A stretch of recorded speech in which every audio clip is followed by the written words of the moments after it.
Hello, I'm Wendy. This is going to be a watercolour tutorial and I'm painting snowy crocuses.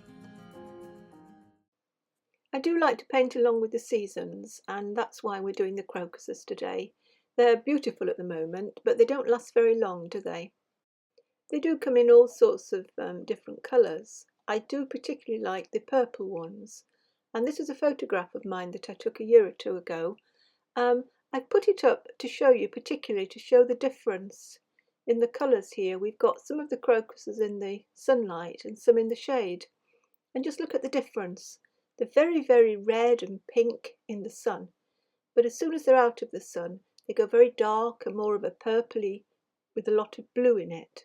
I think we all tend to get a bit too hung up on colours and trying to match exactly the same colour. So in this exercise now, I'm going to try to encourage you to not get so hung up on the colour here. Do some mixing, get some nice colours that you like, whether it's a reddy purple or a bluey purple. It doesn't really matter. The most important thing here, I think, is getting the tones right.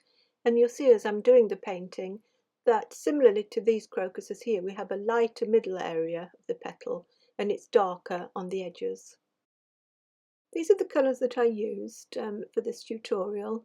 The crocuses, I used mauve and I used dioxazine purple. Now if you don't have these colours, experiment with the purples or mix them, but these two colours I find are really useful, particularly the dioxazine purple. I use that a lot, and the mauve is a very inexpensive version of a reddy purple that is used a lot in flower painting, and I really do like that colour. So we've got the mauve and the dioxazine purple. I'm using some browns, so I'm using the burnt sienna, and I'm using, for the greens, I'm using Prussian blue with some yellow and with some of the burnt sienna. Cadmium orange for the centre of the crocuses, but again you could mix your own with a red and a yellow. And again, if you've not got these purples at the moment and maybe you're going to buy them and you're waiting for them, experiment with the purples you've got, mix reds and blues and get yourself a nice colour to use. I used cobalt blue, although you could use ultramarine, for adding to burnt sienna to darken the brown, and I also used it in the mixes I did for the flower petals as well, to make them darker and maybe a bit bluer in places. The painting I'm showing you now is not the one I'll be painting for the demonstration. It's one I did a day or two ago. I quite liked it. It was quite a rough sort of painting, a sketchy painting done very quickly, but I quite liked the feel of it, so I thought, well, I'll give it a go and I'll do another one of these as a painting tutorial. I was interested and enjoyed doing the colour mixing to get the colours for the flowers, and also I liked the idea of experimenting to see if I could get this feeling of the crocuses growing through the snow and just showing a little bit of the ground underneath. I worked each petal in a wet into wet way. I started by putting a very thin colour, a very pale colour on all the petals. Now I'm working around the flower and I'm working on all the petals at the same time generally. If you find this difficult and you find things are drying out, then I suggest that you work on one petal at a time. Take it more slowly. There are lots of ways of painting these petals. I experimented a little bit and this is the way that I found worked the best for me. So I started off by putting down a very thin pale colour, and then as you see with one of my darker colours I'm dropping that in around the edges of the tops of the petals there. And then what I did was I washed off my brush in clean water and I dried it on a tissue, and then I sort of pulled down the paint, the darker paint, into the lighter area with sort of downward strokes, as you can see. I'm speeding this part of the video up because it does get very repetitive. As you can see, what I'm doing is I'm working around the flower on all the petals, but as I said, you could work this one petal at a time, and what I'm doing while everything is staying wet, I'm gradually adding a darker mix to the tips of the petals and then drawing it down in a similar way with a dry brush. As the paint is drying, you can add the same mix that you've been using from the start, the darker mix, and as the paint is drying, as you add that mix in, it will appear darker on your picture, and you'll gradually build up those darks, particularly at the tips of the flowers.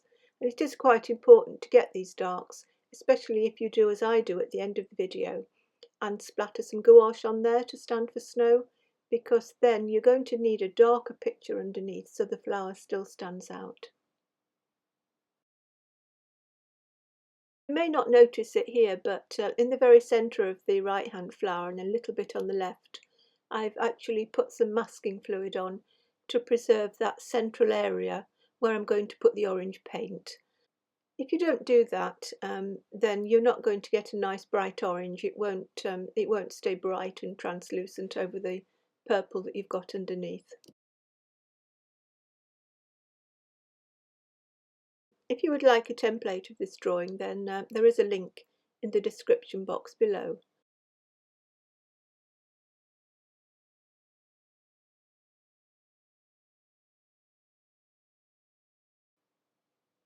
I worked the flower on the left in exactly the same way as the one on the right. This one was more closed up, and the flowers on the front, sorry, the petals on the front were all the same tone. The outside of the petals are darker. It's only when you're looking at the petals, sort of looking down on them, on the inside of the petals, that you get this change in tone. Now what I'm going to do is show you the beginning of this part of the demonstration, but again it does get very repetitive. So what I'll do is show you this little bit, and then I'll show you the end result on this flower. So there we are. I did in fact realise I'd only got 5 petals on the left hand flower, so I just popped another one in there. We've got to be botanically correct.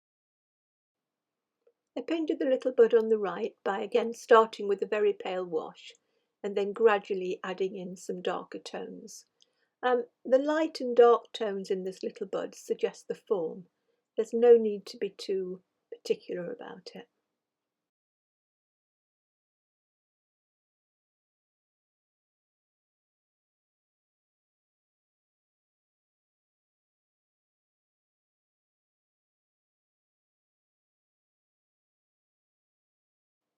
I worked on the background for the next stage. I wanted to keep the background really light so that the flowers would stand out. So I'm sort of just suggesting a bit of sky or some snowy land in the distance, and I'm using a very pale, extremely pale wash of a grey, and just mix a grey. It could be on the red side, it could be on the blue side, with some of the colours that are on your palette, and then I just dabbed them around just to suggest something that was in the distance.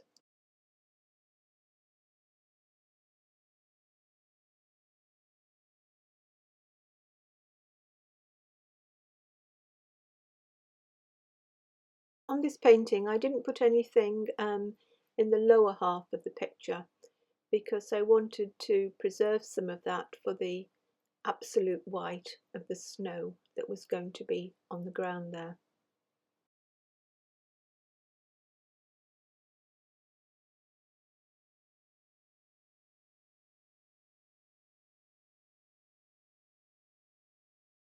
I found this next bit the trickiest part of the painting, which was trying to suggest snow on the ground with the soil showing through. I got some mixes there which are browns and a dark green ready on the palette, and then with a sort of mid-tone greeny brown I dotted around to suggest the earth beneath the snow, and gradually I added some darker paint into those to change the tone, and also from time to time just added clean water to try and get the paint blending a little bit and softening in areas. I don't think you want to keep this area of the soil too cold. Try and keep some nice browns in there, and when you mix the green, that Prussian blue is very, very strong if you're using my colours, so put quite a lot of the burnt sienna in there to warm it up. Again, I've speeded a repetitive part of the painting up for you.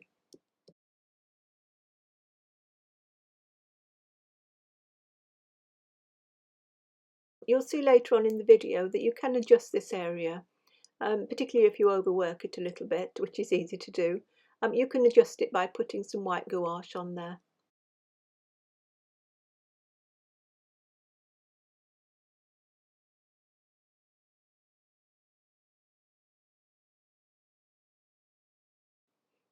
After removing the masking fluid, I used some of my cadmium orange to paint the centre of the flowers.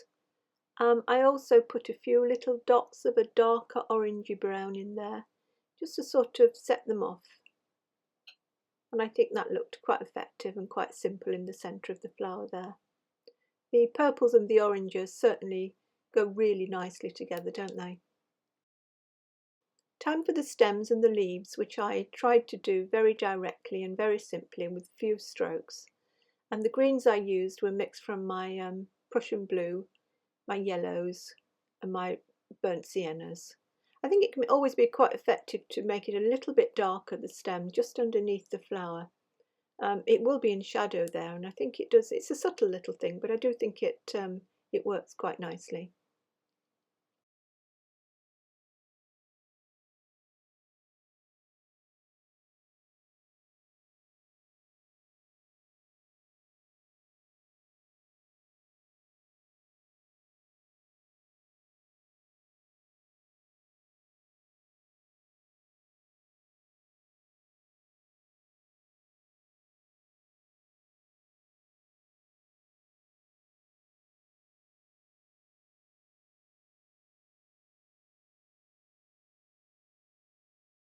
As I mentioned earlier, you may want to make a few adjustments to the foreground, maybe add a few more bits of snow.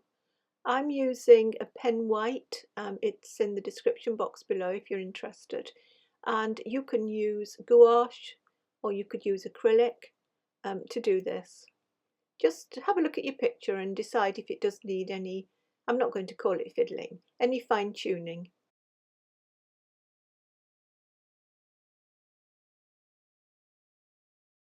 At this stage I did a little bit of splattering of the white using a toothbrush. Right from the start of the picture I knew I was going to do this, and I deliberately made the flower a little bit darker than I would have done, I think, if I wasn't going to splatter it. If it turns out that you've got a picture that is very pale, you may not want to do the splattering on it. You might lose it altogether. So bear in mind when you're doing this to make the picture a little bit darker than you might do normally.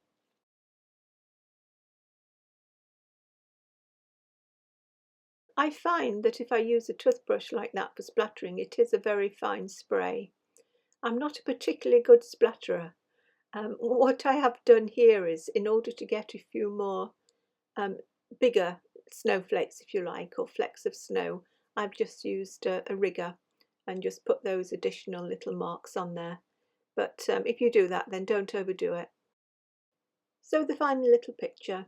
I'm really enjoying experimenting with these, and I hope to do some more. I hope the video encourages you to have a go at your own picture.